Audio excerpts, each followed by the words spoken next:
रस्सी जल गई मगर बल ना गए। भारतीय चीफ 3 माह बाद अचानक हड़बड़ा कर उठ गए। पाकिस्तान के हाथ हुई इब्रतनाक शिकस्त की सबकी मिटाने की एक और कोशिश। 3 माह बाद 6 पाकिस्तानी जहाज तबाह करने का मज़ाहिका ख़ेज़ दावा कर दिया। भारतीय चीफ मार्शल ए.पी. सिंह का कहना है कि पाकिस्तान के एयरफील्ड्स को निशाना बनाकर वहाँ खड़े तैयारों को तबाह किया।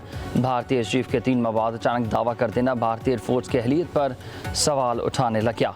भारत ने भारतीय तैयारे तबाह करते ही फौरी दुनिया को आगाह कर दिया। पाक फ़ज़ाई ने भारतीय तैयारों की कम्युनिकेशन हैक करके कॉकपिट में हुई गुफ्तगू भी सुना दी थी।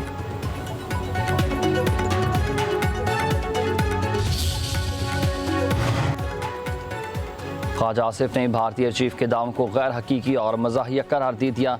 दोनों ममालिक अपने तैयारों के मौजूदा ज़ख़ीरे की आज़ादाना तस्दीक करा लें। वज़ीर दिफा का भारत को चैलेंज, कहा पाकिस्तान ने 6 भारतीय जंगी तैयारे गिराए हैं। S-400 फ़ज़ाई दिफाई निज़ाम और ड्रोन्स भी तबाह किए। भारतीय फ़ज़ाई अड्डों को भी नकारा बनाया। फौरी आलमी मीडिया को भी तफसीली ब्रीफिंग दी। मज़ीद कहा कि 3 माह के बाद भारतीय चीफ ख्वाब खरगोश से जाग उठे। ख्याल आया कि उन्होंने पाकिस्तानी तैयारे तबाह किए। भारत में मोदी की शमशान घाट में जली और राख हुई सियासत को जिंदा करने की नाकाम कोशिशें। मोदी वतन में और दुनिया में टके टोकरी हो चुका। ऐसी भोंडी कोशिश ने भारत की रही सही साख को भी मट्टी में मिला दिया।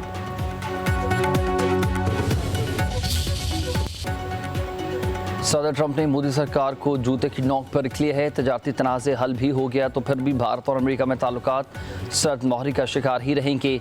अमेरिकी जरीदे ने नई भारतीय हकीकत अयान कर दी है। न्यूयॉर्क टाइम्स के मुताबिक पहले चीन और फिर अमेरिका से कशीदगी भारत सफारती इंतहाई का शिकार हो चुका। मोदी खुद यह तस्लीम कर चुके कि उन्हें अमेरिका से तजारती तनाज़े की भारी कीमत चुकाना पड़ेगी। न्यूयॉर्क टाइम्स के मुताबिक ट्रंप ने पाक भारत जंग के बाद पाकिस्तान को भारत के बराबर खड़ा कर दिया।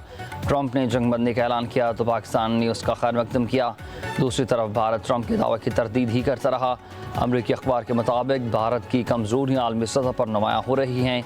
इस गैर यकीनी सूरत हाल का सामना चीन से ताल्लुकात बेहतर करने की कोशिश भी रायगा गई, क्योंकि चीन ने जंग में पाकिस्तान का खुलकर साथ दिया था।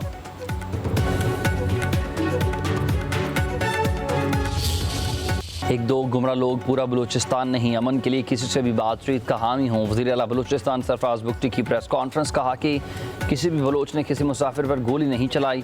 दुश्मन अनासर मुल्क में खाना जंगी चाहते हैं। एक मनज़म साजिश है कि बलूचिस्तान को हासिल जंग में झोंका जाए।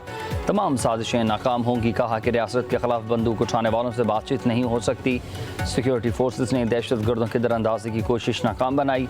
मानता हूँ गैर मतवाज़ी तरक्की का मसला है, मगर ये सिर्फ बलूचिस्तान का मसला नहीं।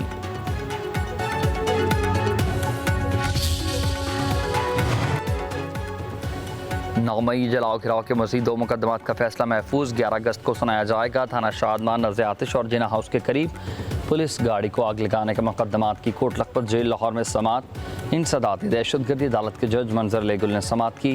एजाज चौधरी, डॉक्टर यास्मीन राशिद, शाह महमूद कुरैशी समात दीगर मुल्ज़मान के वकील ने दलाइल दिए। फैसला महफूज होने के बाद जेल की सिक्योरिटी बढ़ा दी गई।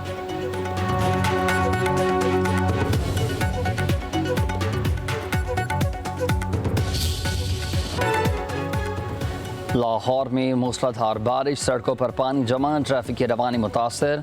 वज़ीराबाद, फ़िरोज़वाला समेत मुतअद्दिद इलाकों में बादल जमकर बरसे। इस्लामाबाद और रावलपिंडी का मतला जज़वी तौर पर अबरालूद है। महकमा मौसमियात की वक्फे से मज़ीद बारिश की पेशगोई। नौशहरा समेत कई शहरों में जल थलीक हुआ। नदी नालों में तग़यानी, 2 बच्चे तालाब में डूब कर जा बहक। सवात में भी बारिश से नालों में पानी का बहाव तेज़। लंडी कोतल में सैलाबी रिले से तबाही, बारिशों से तरबेला डैम 96, मंगला डैम 63 और चश्मा विराज निचले दर्जे का सैलाब।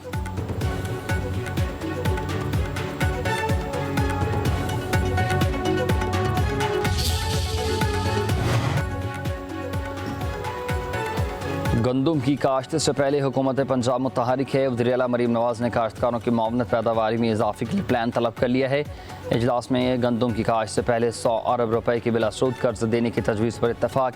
किसानों को खाद की वाफिर दस्तयाबी यकीनी बनाने की हिदायत। मरीम नवाज़ का कहना है कि गंदम के काश्तकार को अकेला नहीं छोड़ेंगे, हुकूमत पूरा साथ देगी। वज़ीर आला पंजाब मरीम नवाज़ से मोबाइल फ़ोन कंपनी के CEO आमिर इब्राहिम की मुलाकात। वज़ीर आला पंजाब ने कहा कि पंजाब में सरमायाकारी के फ़रोग़ के लिए तमाम तर इक़दाम कर रहे हैं। पंजाब को मकामी और गैर मकामी सरमायाकारी का हब बनाना चाहते हैं।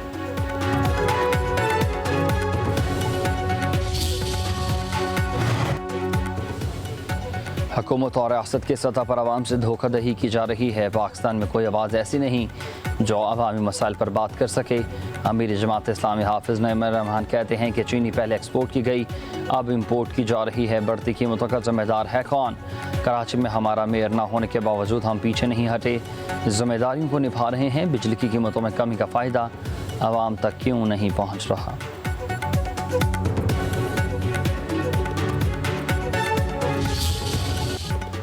DGISPR लेफ्टिनेंट जनरल अहमद शरीफ चौधरी की रावलपिंडी मेडिकल यूनिवर्सिटी में तलबा से ख़ुसूसी नशिस्त हुई। सवाल जवाब का ख़ुसूसी सेशन तलबा का फ़ौज पाकिस्तान से इजहारी चौहदी कहा कि ऐसी नशिस्त का इनकाद वक्त की अहम ज़रूरत है। वतन दुश्मन नासर जितनी कोशिश कर लें नौजवान नस्ल को फ़ौज से दूर नहीं कर सकते।